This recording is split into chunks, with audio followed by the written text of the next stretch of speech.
Fair, Diamond Harbour Women's University.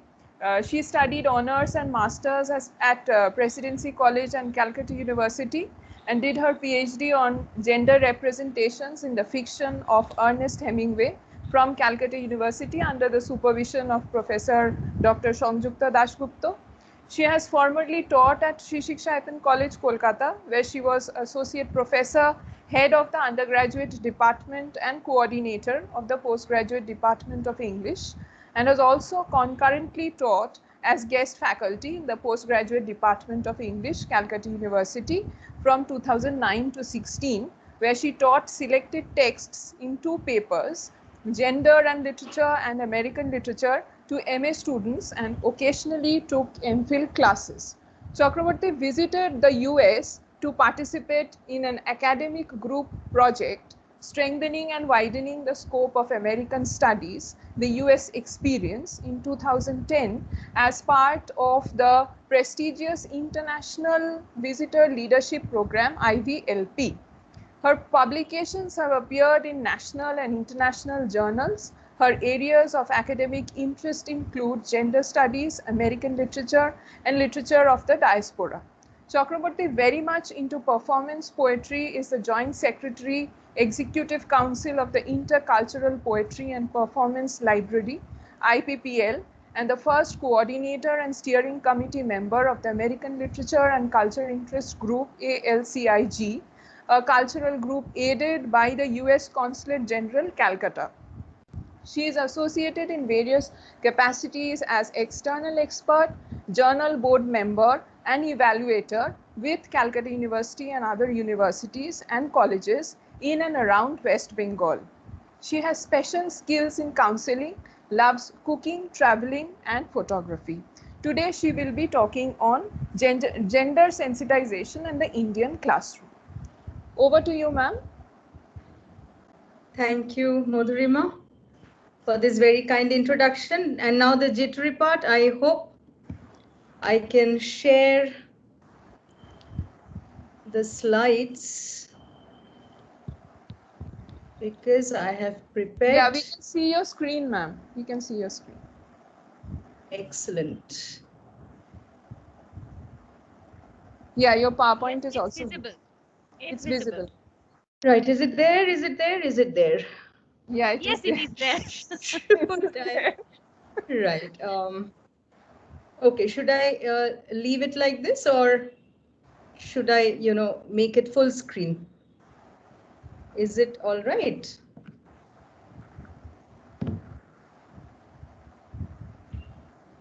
Ma'am, it's I don't know why, but your PowerPoint has had. Yeah, we can see it now. Yeah, we can see. Here. Okay. Yeah. Yeah, this is fine. So, thank God to begin with. So yes, thank you for this very, very kind introduction. Good afternoon to all the speakers here, and sorry, to the audience here and the speaker before me. I wish to thank the Amity Institute of English Studies and Research, Amity University, Kolkata, and Dr. Paramita Mukherjee in particular, who contacted me, and for inviting me to speak at their faculty development program. I'm happy that today I'm speaking to faculty members, a peer group, which means I would not have to, explain the waves of feminism, etc., as I would to students. I have based this talk primarily on newspaper reports regarding atrocities in academia in India. And I have also included personal experiences and what I have observed in life in general. So I will cite some theories as I go on, and of course a few theorists to validate my analysis, and together we will try and look for certain solutions. Professor Mukherjee has already stated the title, gender sensitization, but one question, should I use this? Should I use the headphone or is it all right? No, ma'am, it's you're quite audible. I'm clear. All right. Right. So with a topic like this, where do you begin?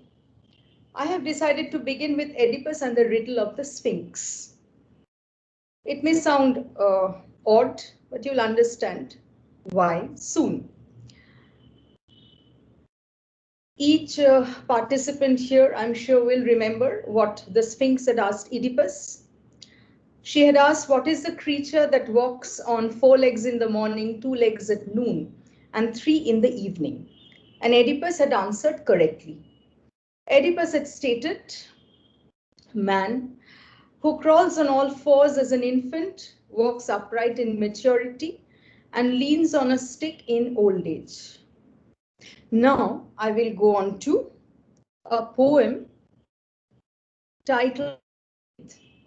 This is by Muriel Rukeyser, and this was originally published in Breaking Open in 1973. Now, Myth offers a rereading of the same issue. And this is what gender theorists and feminist critics do, reread the texts which are known to all. Let's go through it quickly. Long afterward, Oedipus, old and blinded, walked the roads. He smelled a familiar smell. It was the Sphinx. Oedipus said, I want to ask one question. Why didn't I recognize my mother?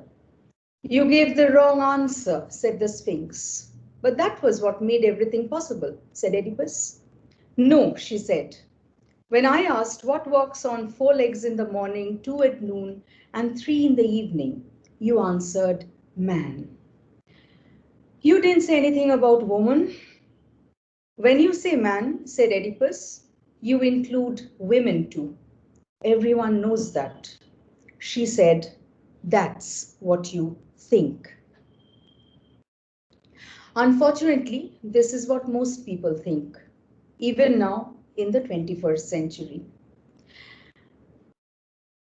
In spite of making up 50% of the human populace, let me ask you, has the position of women in the cultural matrix ever been equal?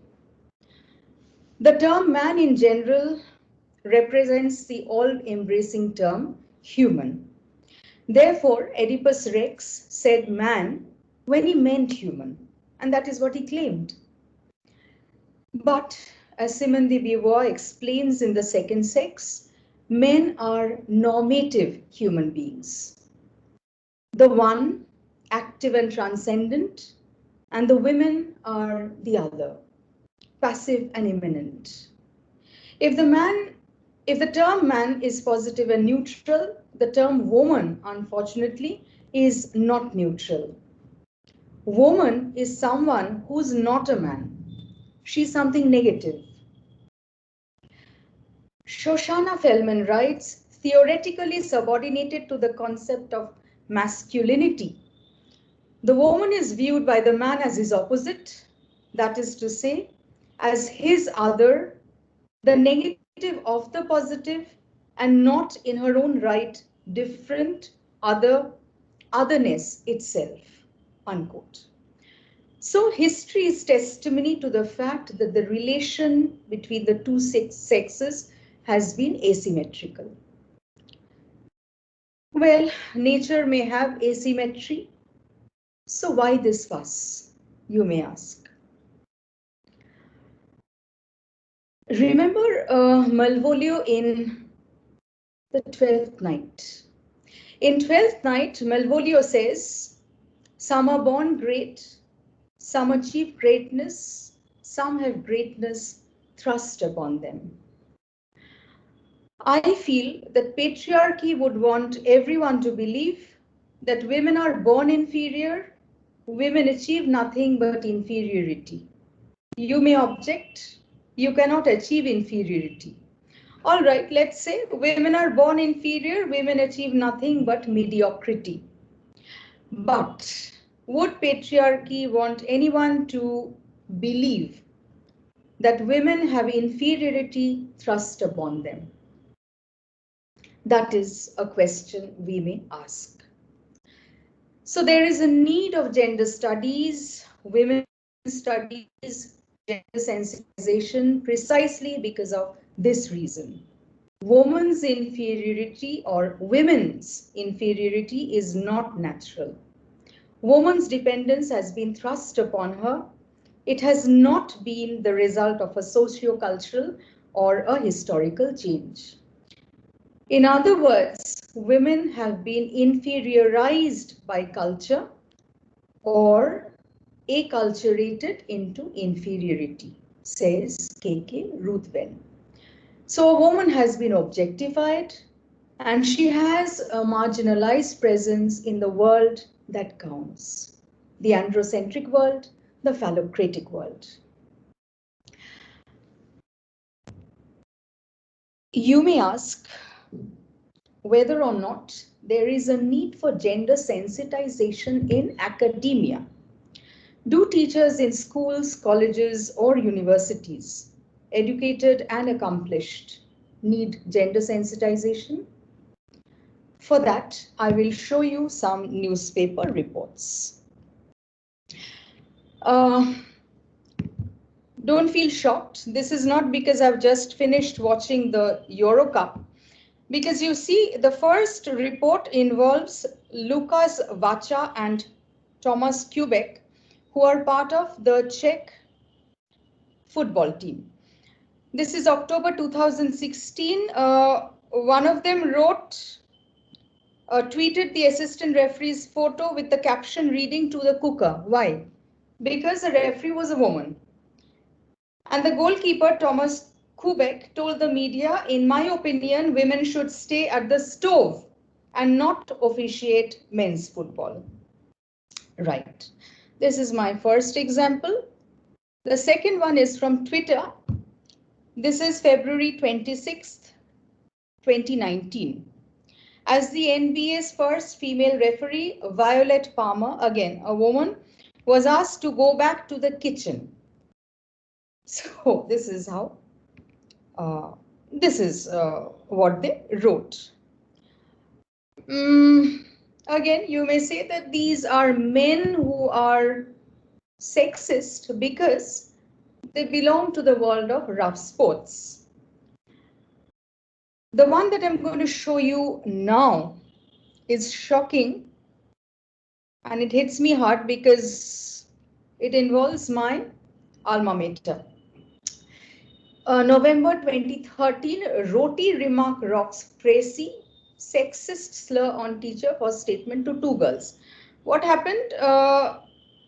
This teacher said, "Agar parna nahi aata, to roti belna seekh lo." And so obviously the students lodged a complaint of student harassment, and the Dean of Students Welfare, complained to the Vice Chancellor. And what is shocking, the teacher is just around 35. Not the batch of teachers who, some of my students are here. I know that you refer to some teachers as fossils. So this teacher was not one of them. So he was around 35 and this is what he said. And a bit of, happiness because eventually he was cautioned. November 2013, again, officials said Vice Chancellor Malavika Sarkar cautioned the teacher when he had gone to her room, etc. So now, a bit of analysis. But before the analysis, the question, why this mindset? Why this connection between women and the domestic sphere? Reason one, you may say, priests, legislators, philosophers, writers, scientists, over the ages, they have striven to show that the subordinate position is God-willed, or they have striven to show that it is advantageous on earth. So yes, heaven and earth seem to unite to prove a point. Reason two, for centuries, women had devoted all their time and energy to housekeeping and the care of children, as their husbands supported them by agricultural labor or by working for wages, except for the aristocrats. So you see, I'm thinking about the bunch of people who did not have much of formal education. Because if middle class women cooked, cleaned, and washed, they also took care of food preservation and cloth production. So, yes, what I'm trying to say is even the man was in a way tied to domesticity if he worked, if he was into agricultural labor. But the slides that I showed you, we will have to look for reason 3, which is related to the problem that I've raised. Rapid industrialization led to the emergence of a new class, as you know, the upper middle class. As an ever-increasing number of educated men with formal education began earning a respectable living as entrepreneurs, as professionals, as managers, as executives. So they were distinct from both the upper class and the working class, right? So roughly 100 years back or so, the world for the first time saw what we now refer to as corporate jobs. So I think we will have to go back to Karl Marx and his dual systems theory. Again, since I'm speaking to faculty members, I would not have to explain, structure and superstructure or base and superstructure. So simply, I will say that, well, Marx said that history moves via contradictions between the structure and the superstructure. And Marxist feminism, this is how I will try and analyze this. Marxist feminism opens up the complex relations between gender and the economy.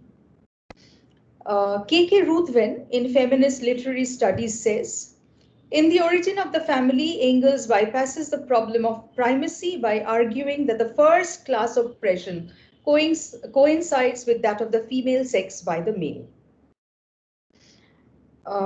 He talks about class, race, slavery, colonization. If male-female relations are construed in class terms, he says, men are always the ruling class. Right.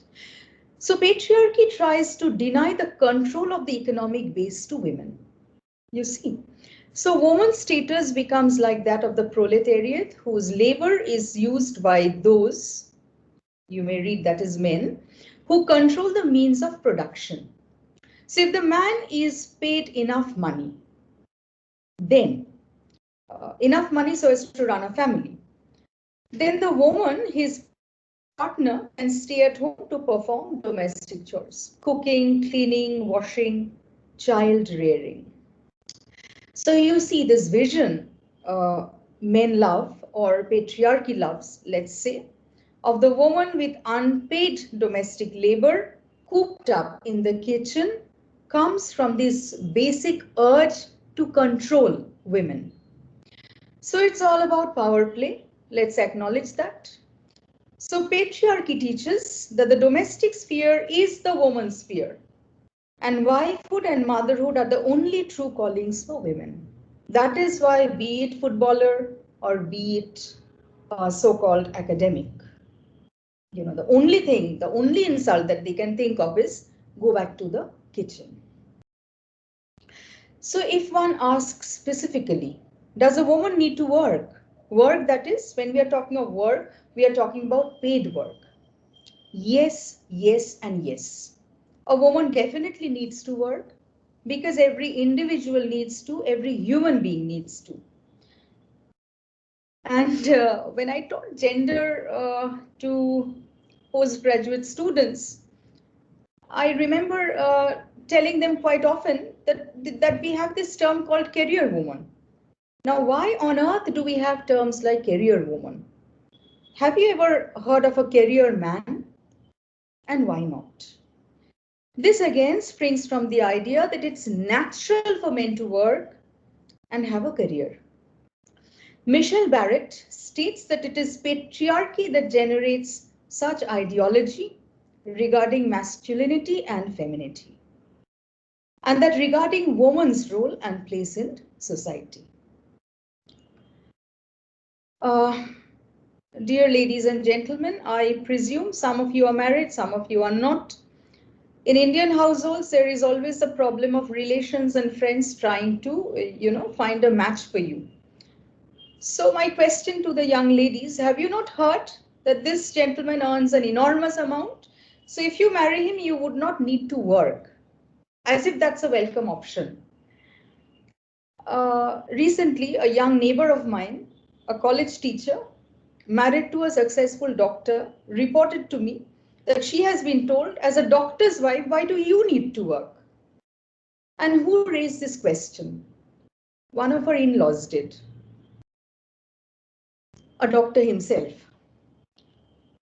And gentlemen, have you not heard? You're earning so much. Salaries in colleges and universities are pretty good nowadays. Why do you let your wife work? As if you should be in control as to whether your wife should work or not. There is always the presumption. So let's look at this very quickly. The autonomous self, meant to be only for the man, that the man should be the breadwinner, be financially dominant, be a manly leader, the ideal worker, work in manly jobs.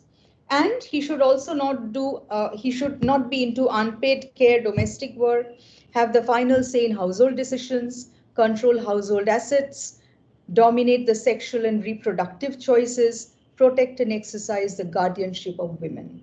This is from OECD 2021, Man Enough, says the, uh, you know, says the title, Measuring Masculine Norms to Promote Women's Empowerment. OECD Publishing, Paris. Right. So there is always the presumption that girls and women are happy playing second fiddle. Uh, the green one is a placard that I came across at the Women's Rights National Historical Park, Seneca Falls, New York, the same place that Elizabeth Cady Stanton read out the Declaration of Sentiments. And what does it say? Adults are sometimes surprised when girls and boys talk about what they want to be. In 1988, one of the men running for president of the United States visited a school with his wife. He asked a little girl if she would like to be first lady someday. No way, she said. I want to be president. Right. So, there is also the assumption that if you have a spouse who earns well, keeps you in a, fairly decent flat, and if you have a house, nothing like it, keeps you, feeds you well, and yes, if he loves you, you ought to be happy. So this issue was addressed by Betty Friedan in The Feminine Mystic.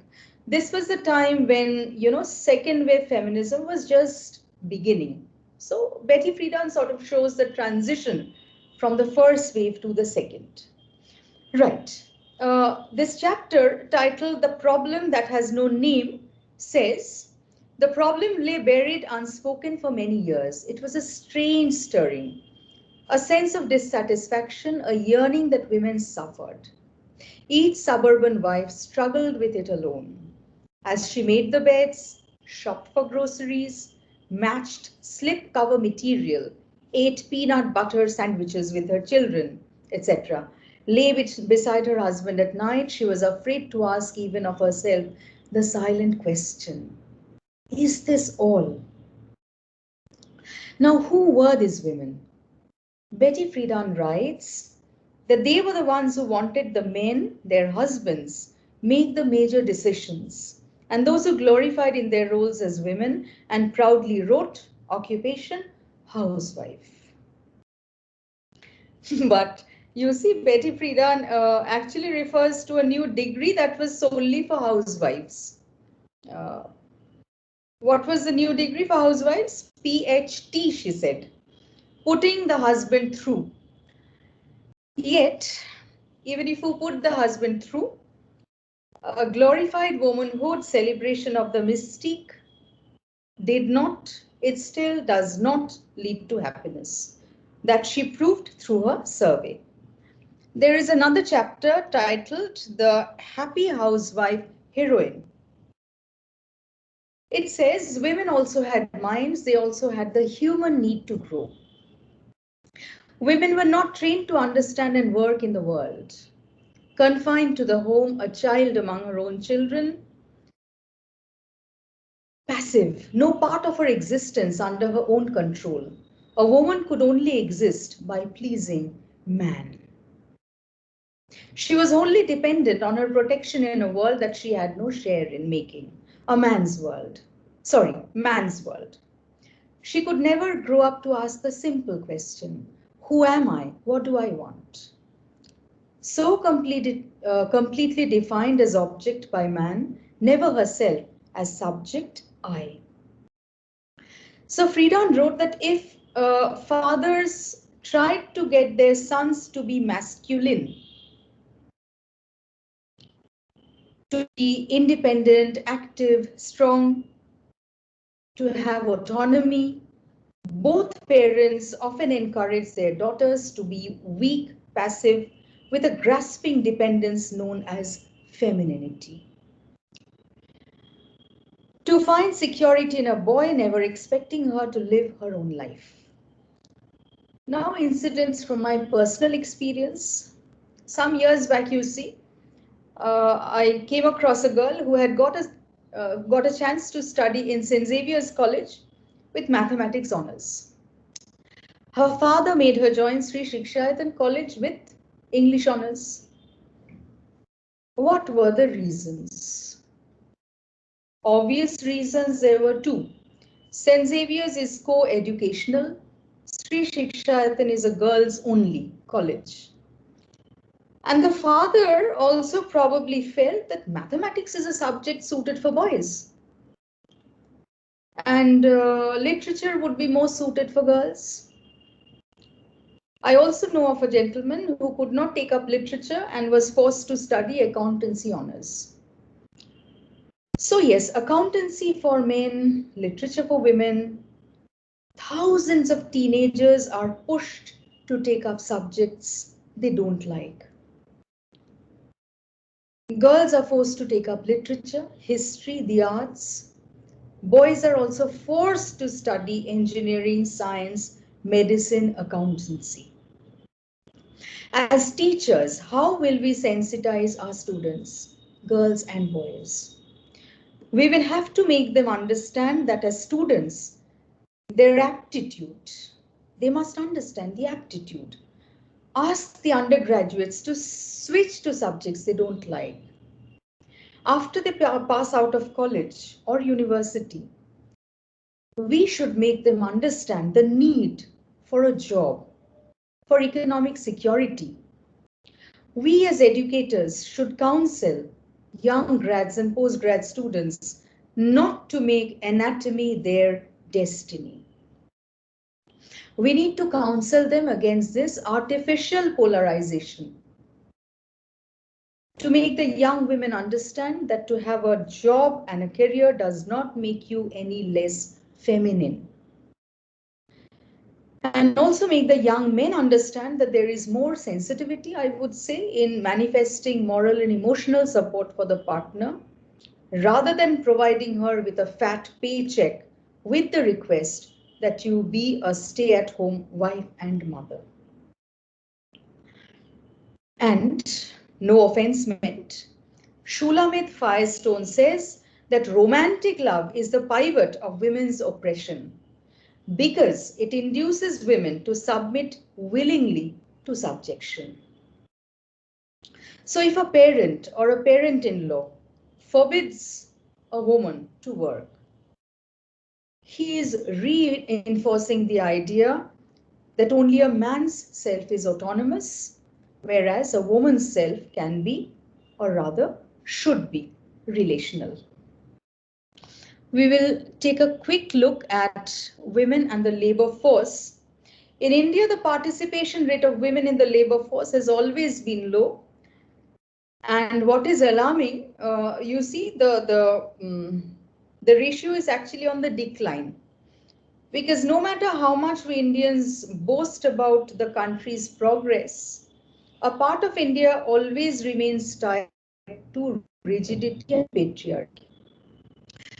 So this is the article titled Women in the Workforce, India Quick Take.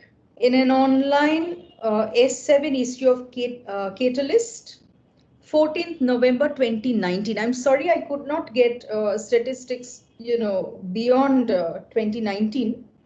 So the statistical data says the labor force participation rate for women is declining despite rapid economic growth. Less than a quarter, that is 23.6% of women aged 15 and above participated in the labor force in 2018 compared to 78.6% of men. If you have noticed, women aged 15 and above, you see this is the age in which most women actually drop out of schools.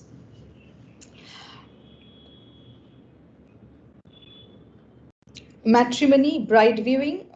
Look at this matrimony advertisement asking for a non-working woman, homely girl for fair, smart, handsome boy. Right. And there are also advertisements where the demand is for working but homely girls, whatever that means.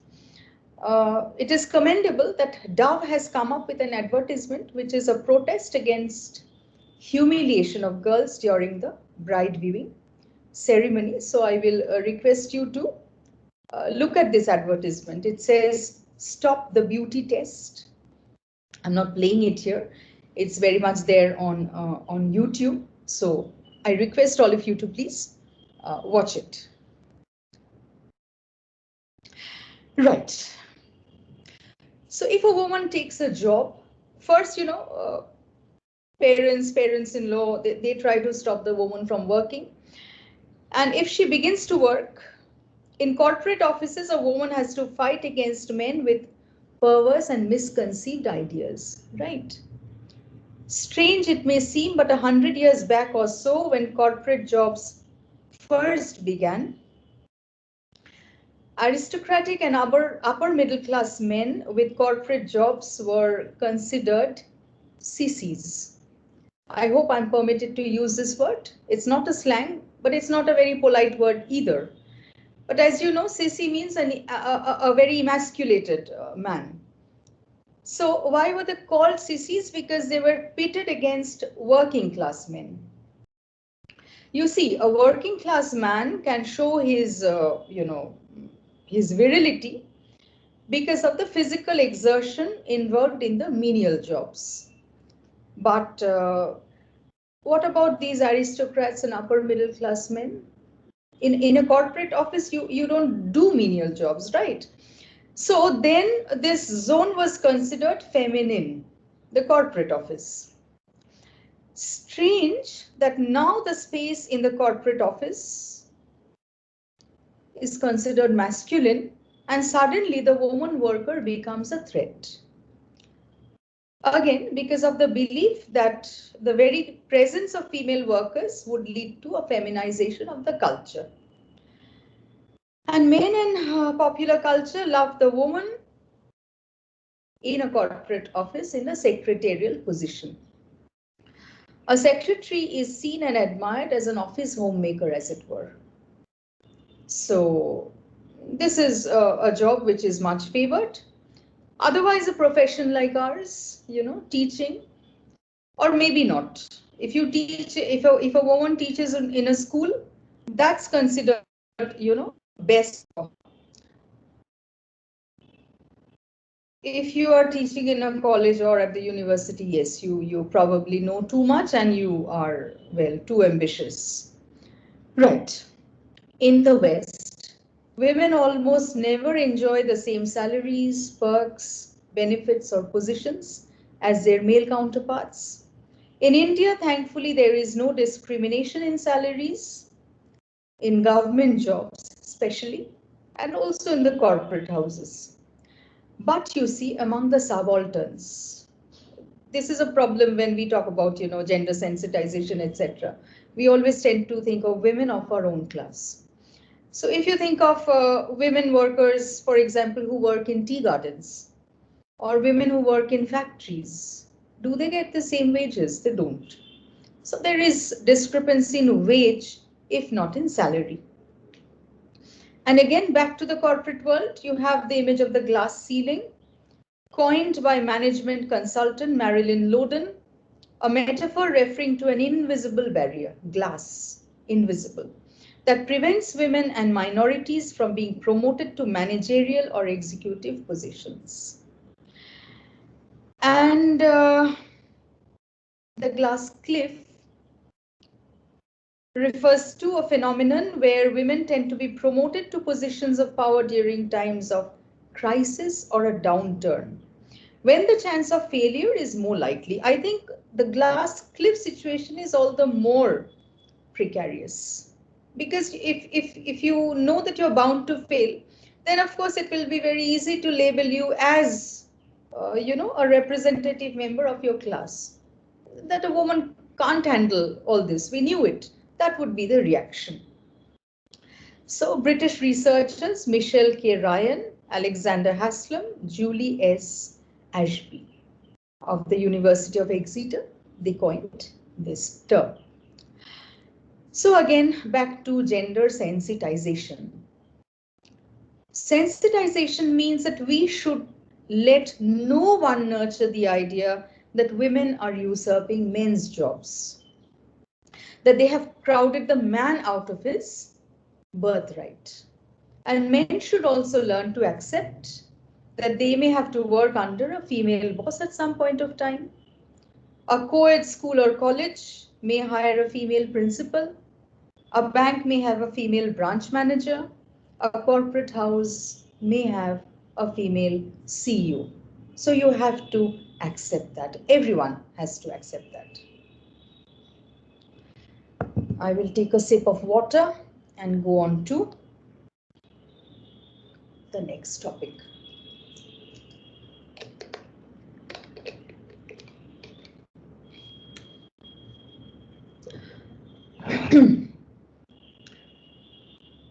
Another zone of discrimination. Again, let us look at two more newspaper reports. The first one, February 19th,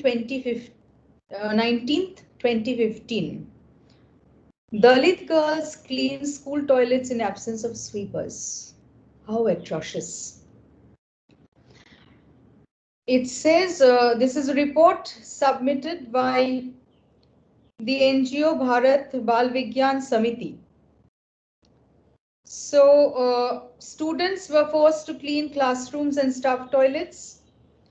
And the report says Prime Minister Narendra Modi's much hyped Swachh Bharat Abhiyan has gone for a toss.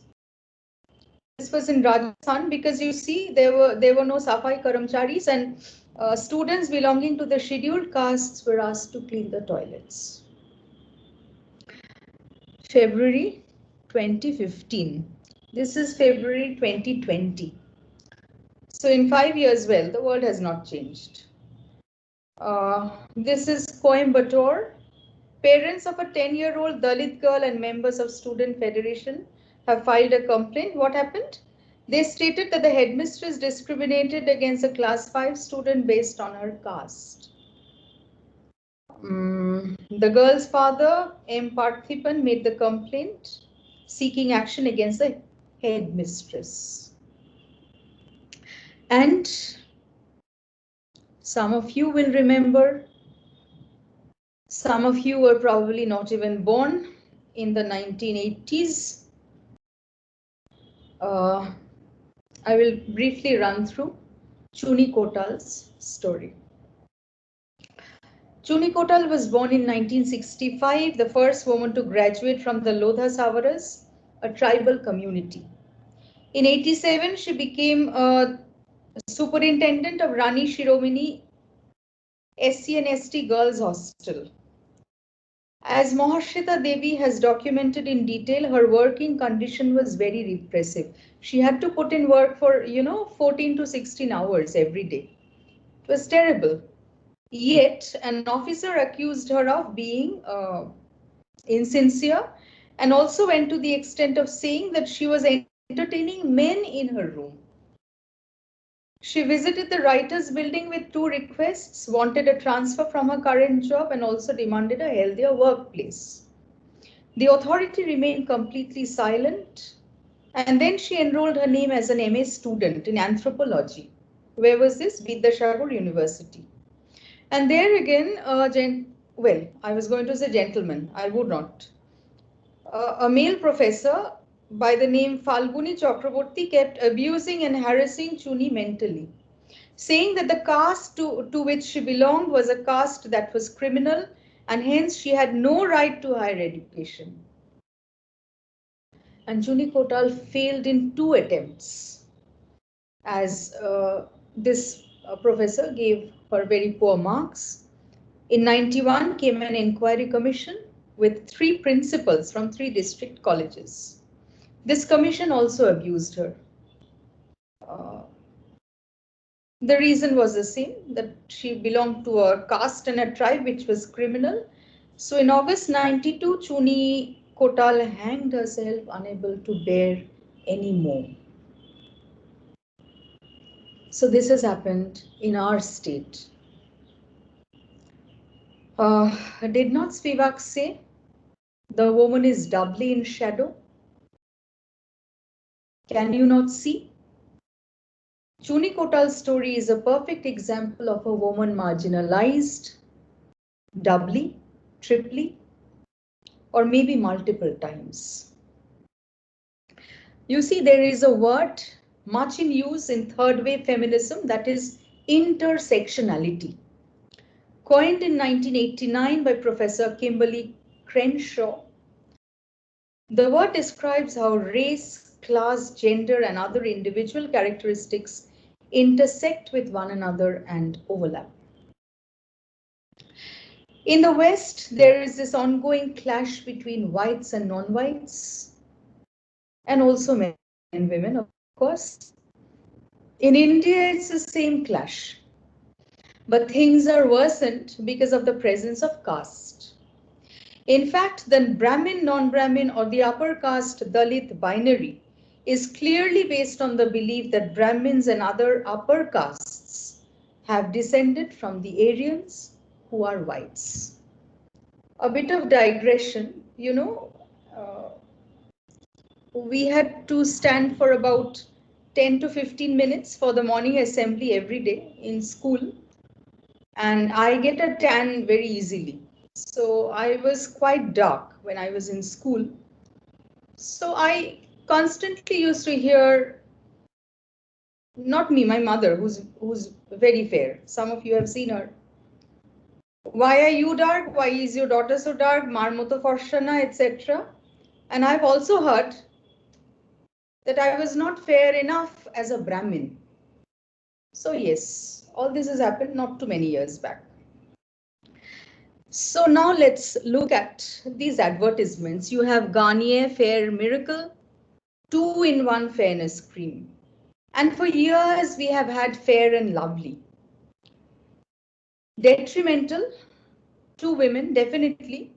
But this ad has continued over decades, despite protests. So not only did this ad never get banned, a few years back we saw the introduction of Fair and Handsome. So now let me raise this question. When it comes to discrimination and intersectionality, in India, which is more powerful? Is it gender or is it race?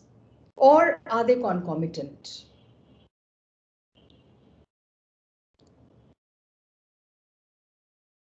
I will move on now to my next thrust area, that is patriarchy and violence. In my view, rigid patriarchal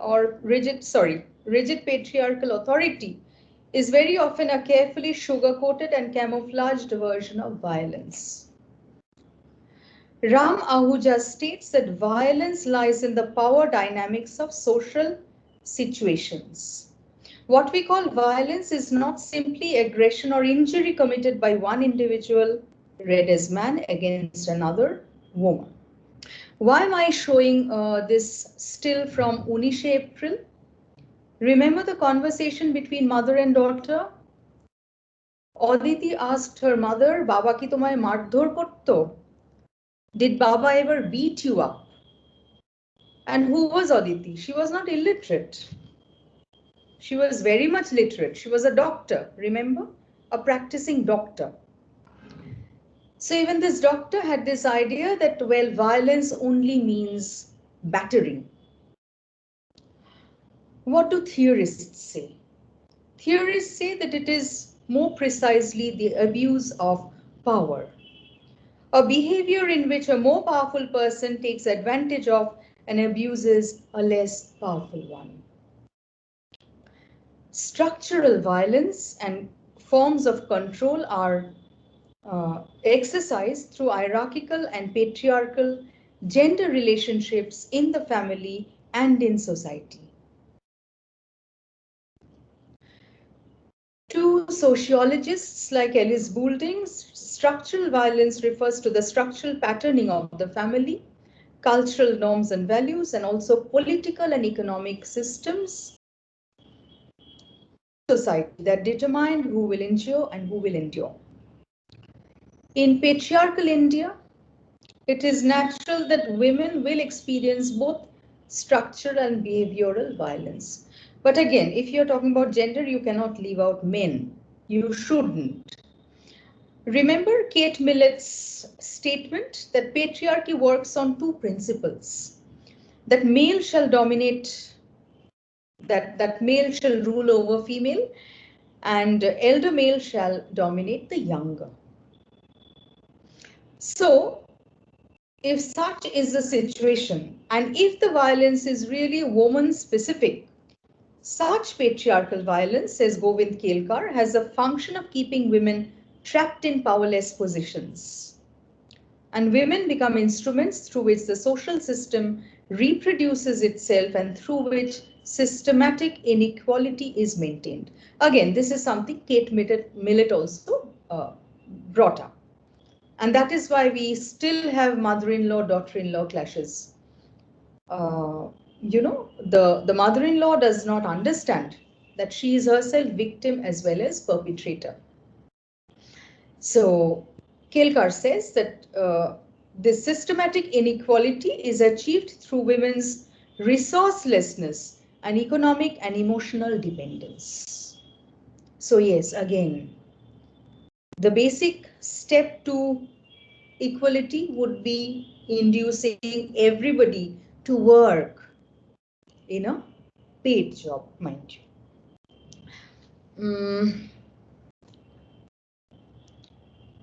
It's 4 o'clock already, so what I'll do is I will quickly run through what the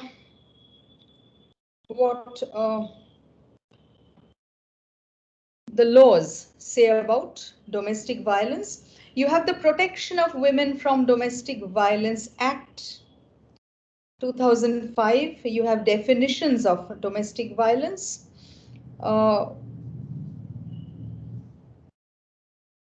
Where the respondent is harmed, injured, it endangers the health, safety, life, limb, etc., harasses, harms, injures, or endangers the aggrieved person, has the effect of threatening the aggrieved person, etc. So you have physical abuse, bodily harm, danger to life, limb, health, etc. So physical abuse may look like this.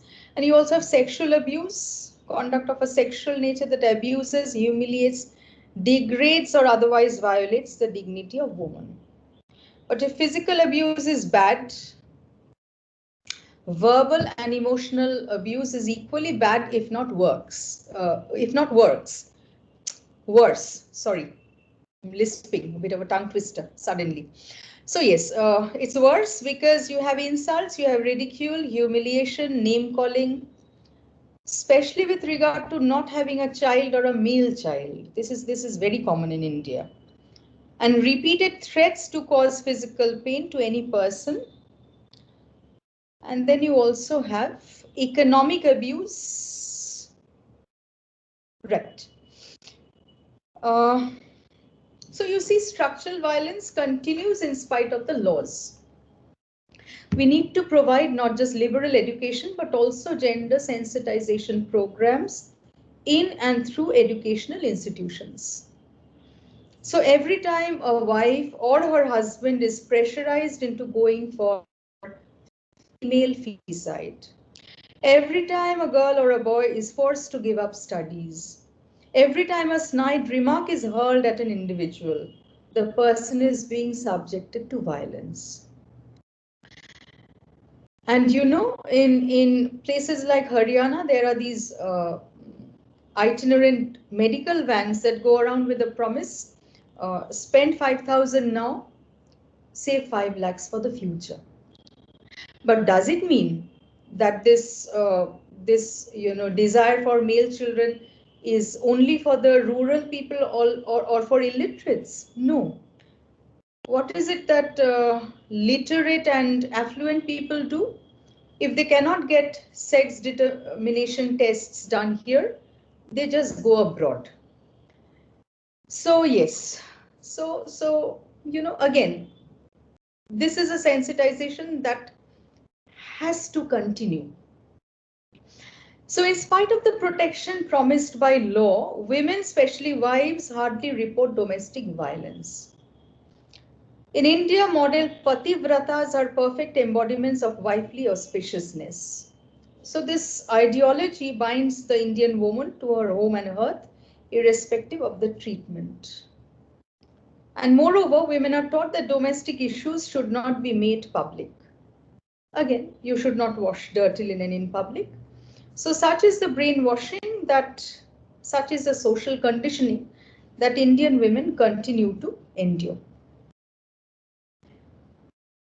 So in all societies where patriarchal family structure prevails, women are protected by the patriarch from other men, but they become victims of men in their own families. This also we can stop as educators.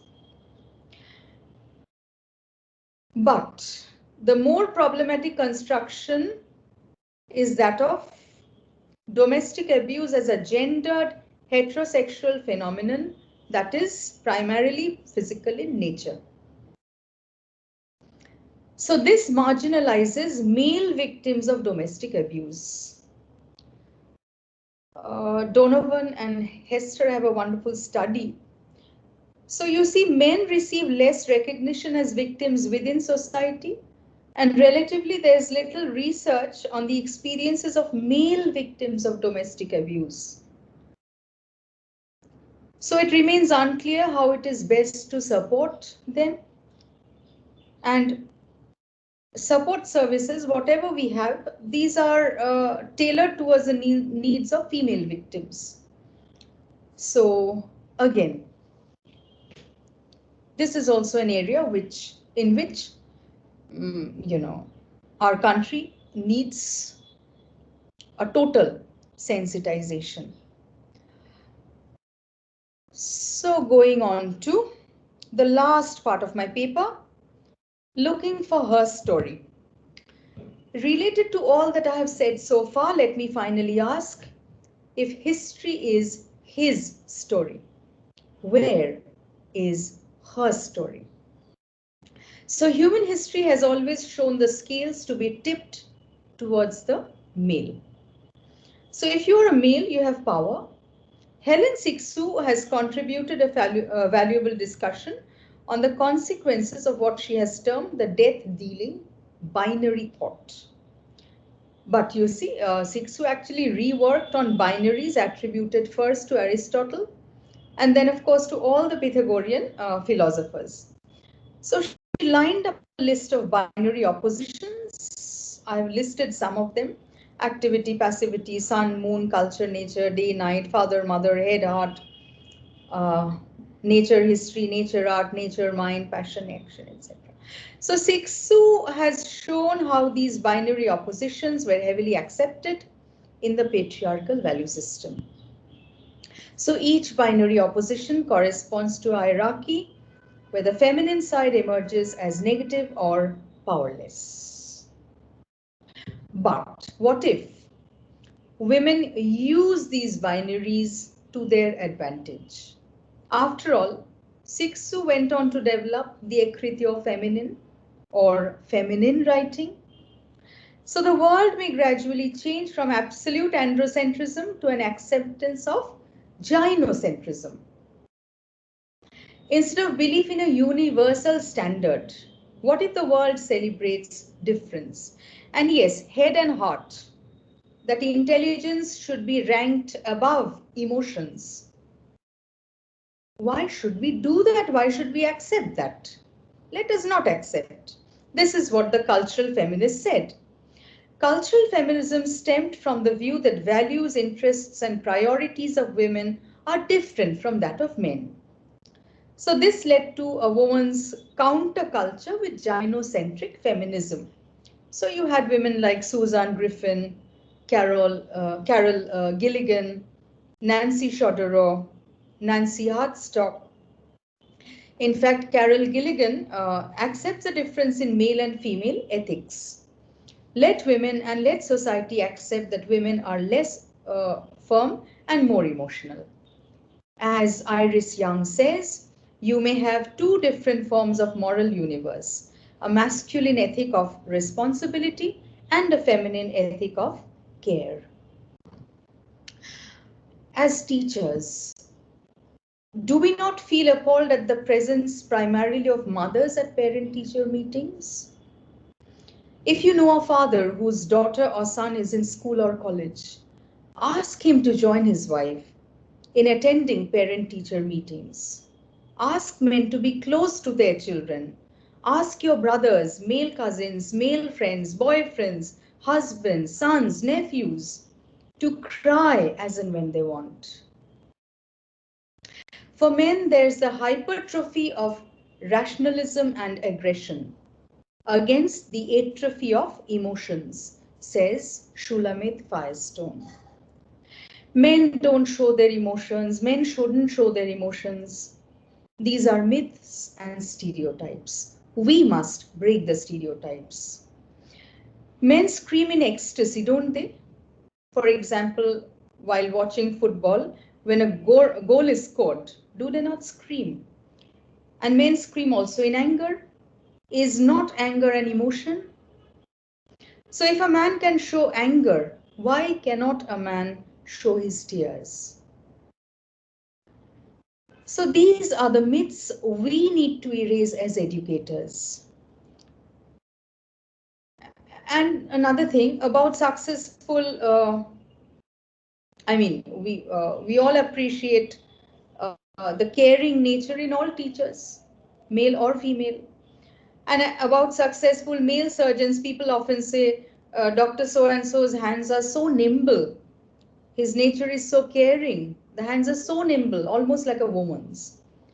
So when people appreciate male teachers or male doctors who are emotional and caring, we know that the world is actually moving turning neutral, if not gynocentric.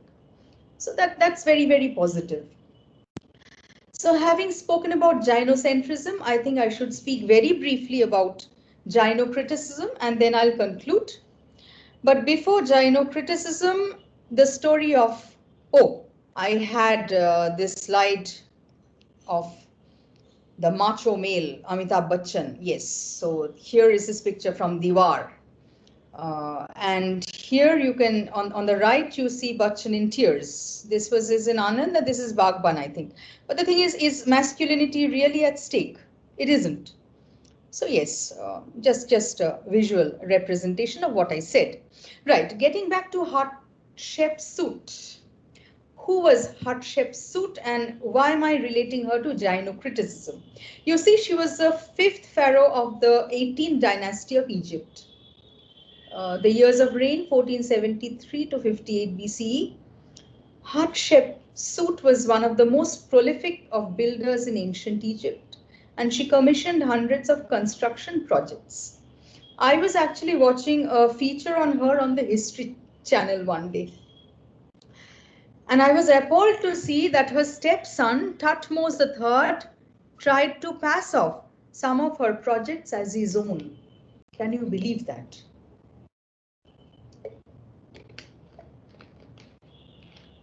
Excuse me.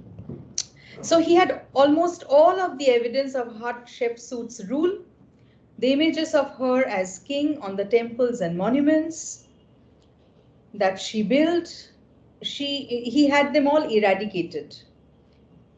possibly to erase her example as a powerful female ruler or to close the gap in the dynasty's line of male successors. So Hatshepsut's name was chiseled and erased, and his own name was engraved. So this is referred to as damnatio memoriae. This is what I found on the internet. Condemnation of memory, meaning that a person's name is to be excluded from official accounts. Strange and sad, but true. But again, sadly, the same has happened in literary history. In a literature of their own, Elaine Showalter viewed the literary history of women writers, many of whom were hidden from the male-dominated history of canonical texts. She traced a history which showed the configuration of their material, psychological, and ideological determinants. Her study promoted both a feminist critique as well as gynocriticism because it was concerned with women writers. So what she did was she examined British women novelists since the Bronte sisters from the point of view of women's experience. She pointed at the fact that a whole tradition of female writing has always been neglected by male critics. And what are we doing? We continue to teach undergraduates that novel writing began with Richardson, Fielding, Smollett, Defoe. We still follow David Dacius, Arnold Kettle, Albert, B. Ifer Evans. But why? Why have we not demanded as academics that history of literature be rewritten and that the names of women writers who wrote alongside men be included? Dear friends, each time the literature syllabus at the university is revised, please see to it that the women authors are not knocked off. That has happened in many universities. When we are teaching, critiquing male authored texts, we should also pay attention to the presence of women in the texts. You see, even if you do not concentrate entirely on women's texts. So these are things that we need to do for the sake of literature, whether or not you think of it as a mirror or a lamp. Right, to conclude, the 19th century and the 20th, Foucault had said, represent an age of multiplication where there is a dispersion of sexualities, a straightening of their disparate forms, resulting in nothing less than an epoch of sexual heterogeneities. And David Glover and Cora Kaplan in the introduction to their book titled Genders, say that gender is now one of the busiest, most restless terms in the English language, a word that crops up everywhere, yet whose uses seem to be forever changing. Always on the move, producing new and often surprising inflections of meaning. The term is fluid and therefore as attractive. Gender identity has now become attached to impulses, tastes, aptitudes, satisfactions, psychic traits. Blending both sexuality and gender, you see, there has to be acceptance. This is how we should sensitize our students. So acceptance within and without the heteronormative realm. On the left, as you can see, this is Akshay Kumar. Married with children, you have Brad Pitt and Angelina Jolie. So if we accept them as a couple, we should also accept these people on the right. So stills from Arekti Premier Golpo. And this is a lesbian couple who got married in Costa Rica. And then, of course, you have Puti in, what was it? Nogor Kirtan. So, yes, each of us should teach students to accept the sexual orientations of others, even if it does not come under the heteronormative category. But you see, there is non-acceptance also in heteronormativity. Virat and Anushka, young and bright and handsome, but if there's something, well, again, the examples that I have chosen, if the wife is, well, a little different. Uh, David Beckham married Posh Spice, and who was size 0, and she was referred to as too thin. And recently, this Bengali heartthrob, Beckham was also a heartthrob. Well, I was a fan too. And now you have Anirban Bhattacharya, our very own heartthrob, who also recently got married. So again, these two wives married to attractive men, they have been body shamed. So either you're too thin or you're too fat. So that also within the heteronormative realm. So the first step towards achieving gender equality would be solidarity. Solidarity among women and also solidarity between people of the LGBT community, right? So as Simone de Beauvoir said, I've put it on the slide, women have no past, no history, no religion of their own. They have no such solidarity of their work and interest as that of the proletariat. If they belong to the bourgeois, they feel solidarity with men of that class, not with proletariat women. So let us ask ourselves whether we also belong to that category. I mean, I'm not putting myself or I'm not putting us outside that class. So if they are white, their allegiance is the white men, not Negro women. What Simone de Beauvoir said of white women is true also of us. We also think of, the privileged middle class when we think of gender rights. And you also have Kimberly Crenshaw drawing from the strength of shared experience. Women have recognized that the political demands of millions speak more powerfully than the pleas of a few isolated voices. So I feel that in order to achieve freedom from discrimination, we all ought to speak out. As you know, the second wave feminists said, you have to make the personal political, right? So silence should not become the rule, neither for women, nor for men, nor for transgenders. So as educators, we must see to it that no woman develops only half of herself, and no man develops only half of himself. So you should, education means that you should have a full flowering of your personality, right? So you should bloom as a full human being. And it is for us to have and also to teach students to accept sexuality and gender in all its multiplicity. And of course, to develop and instill a pluralistic approach. So that is all that I have to say. Thank you, dear friends and peers. Thank you So very yes, much. this is a symbol that I found, which I found pretty interesting. So yes, thanks. Thank you very much, ma'am. That was an extremely, enriching and, self-nourishing performance by Really? you. Yeah, thank you so much. And that was very, very relatable, most importantly. And that is why it turned out to be so fascinating. There are actually 3 questions. One is by your student Shrestha Sarkar. Just I will interrupt just for a second. Tanya ma'am, could you please stop sharing the screen because it's still showing. Okay. Mm. 1 minute. Yes.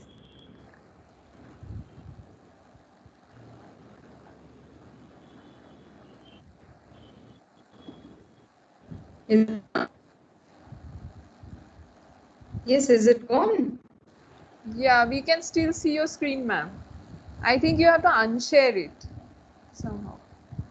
Okay, let's see. What if I get logged out? I'm a little. Uh, no, ma'am. On the top, just beside the leave button, there is a share content. Yeah, That stop arrow. sharing. Yeah. Yeah. Got it, Yes. got it. Yes. Yeah, Yeah, yeah, Absolutely. yeah. finally, yeah. Yeah. So she has two questions, Shrestha. First is, what can we call the idea of deification of women, the mother pedestal in literature Hmm. produced during the independence movement? So this is Sorry, the sorry, first sorry. question. Let's hear it again. What I can we just call jot it down. Hmm. what can we call the idea of deification of women, the mother pedestal in literature produced during the independence movement? Okay. That is the first question. Second is, All this is right. also from her. How is it related to the independence era? Yeah, So, independence. yeah, looking at the woman as mother, right? Yeah. Okay. Next question is, what impact does treatment of women as presented in popular movies like Prakton, Mission Mangal, Padman, Posto and Hami, which claim to be progressive, have on gender Let's see, sensitization? Prakton. I wrote Mission, a review on Facebook. I was very angry. Right. Prakton, what else? Mission Mangal, Hmm. Padman, Posto, Hami.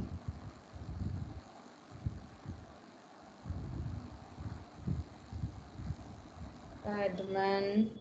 Posto and Hami. Many. Too many, but yes, I will. Just these two? Yeah, this is by Shrestha. There are two more questions. Will Okay, you I'll take take down all this? the questions. Yeah. So Madhuri, Next want to do question. something? I'll take down all the four questions and I'll address them. Yeah, yeah, Yes. yes, ma'am. Next question is again by one of the participants, Shorita Bosch. She is asking, is it possible to point the time in history as the beginning of patriarchy? Because as far as I Mm-hmm. know, tribal communities doesn't have such structures. So when we became civilized, we probably didn't have this structure. Did it come later? Can you throw some light on this? All right. And the last question is, she's saying, if you could comment on how the resurrection of myths in the current Indian polity engender violence and cause palpable anxiety approaching towards Resurrection of. resurrection of myths, Yeah. myths in the Yeah. current Indian polity Hmm. engender violence Hmm. and cause palpable anxiety approaching towards Hindu androcentrism. I would rather not take that anyway. Induce violence. Yeah. Yeah, so these are the four questions, ma'am. Huh. Right. The first thing, yes. Coming to Shrestha, well, this is a question which is not too uncommon because I remember Professor Emerita, Professor Shanta Mahalnovich, stating that when she had begun teaching, uh, she was asked that in India, why do you need, women's liberation? Because in India, here we worship you. Yes, the problem, Shrestha, is not with deification. Yes, if a woman is worshipped, she is deified. And especially during the independence era, yes, of course, the women who took part in uh, the freedom struggle were actually looked upon as mother figures. So far so good. But the problem lies elsewhere. The problem lies in the fact that if a woman is deified, there is also the risk that the woman may also be denigrated. So you see, this is how the male mind works, or this is how patriarchy works. So on the one hand, if you have figures like mothers or goddesses, or in myths and folklores, the wise woman from the mountains, if you have this kind of a deification, you also have the whore, the witch. Well, uh, drop the W, replace it with the other word. You know what it is. Still very much in use in uh, feminist criticism. So you have this kind of a denigration. So yes, worship the women who took part in the freedom struggle. Nothing wrong with that. But yes, you still run the risk of suddenly falling off the pedestal. You see, this is what Charlotte Perkins Gilman actually wrote, that halo of crown of the pedestal, here is a live woman. So if you're actually looking forward to gender equality, I think you should be a human, not a goddess nor a whore. So that's my take on it. Right. The other question, I was very angry when Prakton was made because it reinforces the idea that if a man, I mean, it was almost like a celebration of the Victorian marriage. The husband years older and the wife a little dull. So you see, it almost sort of hammers in the idea that yes, if you marry a woman who's years younger to you, a little dull, confined to the home, who does not compete with you, then you will be happy. So it's a wrong message to men. It is also a wrong message to women. You see. So yes, Prakton, I was extremely annoyed when this film got released. Mission Mangal, I have not seen. Uh, Batman, I wouldn't know recently, but you see, it all depends on who your target audience is. Because last year, before the pandemic began, we actually showed, uh, there is this place called Nausha, this village called Nausha, which the university has adopted. So Diamond Harbour Women's University has adopted Naushagram. So when we visited Naushagram, when the NSS team visited Naushagram, we actually decided on two films that needed to be shown. So one of them was Padman and the other I think was, right now I can't recall. So again, thinking of a certain target audience, I think these films are necessary because they teach women to break out of that of the taboo. Because again, it sort of underscores the idea that there is nothing wrong. It's not a disease. So there's nothing wrong in how the woman's body functions. Because you see, again, if you go back to Kate Millett mentions societies where the woman is forbidden to touch food when she's menstruating. So yes, if we are teaching hygiene to women who are not very literate, I think Batman would be a good example. Posto, again, Posto is fairly good because it shows the woman, who's economically superior. Not superior, I would say. I mean, she earns more than her husband, but still you're showing a couple who are, happy in spite of the woman having a better income. And Hami, there's not much to say. But since three of the movies are by Shiva Prasad Mukherjee and Nandita Rai, I would say that these movies are made for the middle brow audience. So yes, if the middle brow audience loves gender stereotyping, they will continue to do that. And why just Posto and Hami? If you think of the television serials, oh my God, terrible. So something that our honorable CM has objected to, something that uh, our governor has also objected to. Always showing the man caught between two women, a man with two wives, three wives. I mean, merrily how they can really do that, I don't know. So these are extremely detrimental, but yes, I think these stereotypes are continued because they cater to the popular taste, right? So it all depends on the target audience. And now for the timeline, yeah, this is a difficult question actually, but yes, if you think of civilization, I mean, a specific time, um, well, when civilization began, if not anything else, we had, um, an agrarian culture, and definitely there was religion, isn't it? So it would be difficult to pinpoint. I would say that this discrimination has been there even in pre-civilized times, because if you think of the morning hymn of the Jews, it says, I mean, the men say that I'm blessed that God did not make me a woman.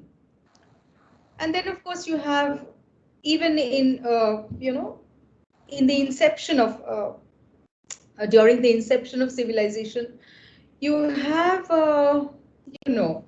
songs, folklore, which again talk about, male supremacy and woman's dependency.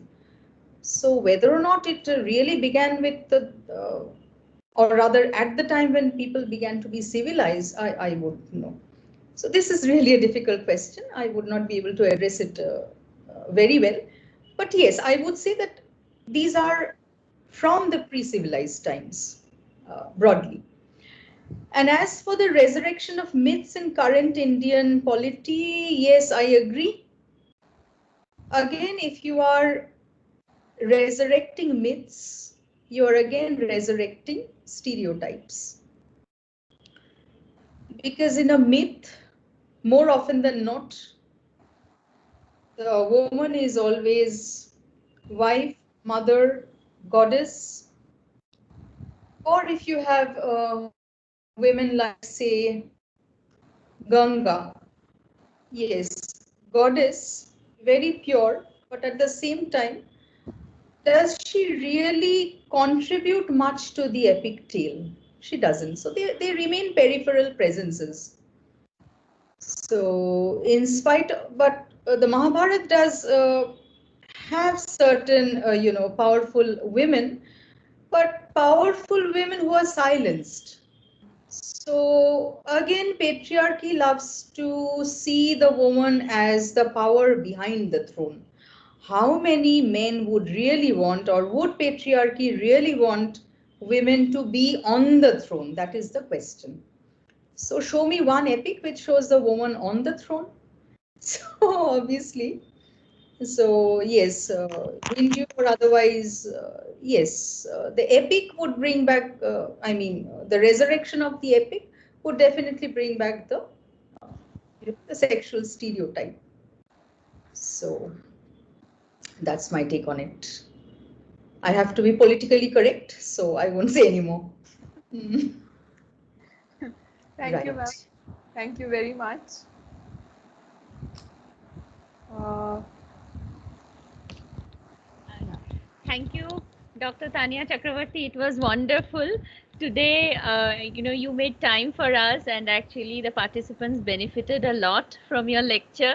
And it's interesting day for me as well, because in the morning, our speaker was my classmate from CU Masters Days, and Really? now you are here, who is also like you are my senior in CUMA, just 1 year senior. So that's just Right. great. It seems to be a CU day. And this, I think there was a little spillover. So That's okay. I guess that's okay. But thank you so much, Tanya Di. We will definitely would want you in our campus when all this, yes, this dying to, over. visit campus. Yes, absolutely. Our students will benefit a lot from your lecture. So we would definitely want you in our campus. So thanks a lot, Dr. Chakravarti. We end the session today here. Thank you, ma'am.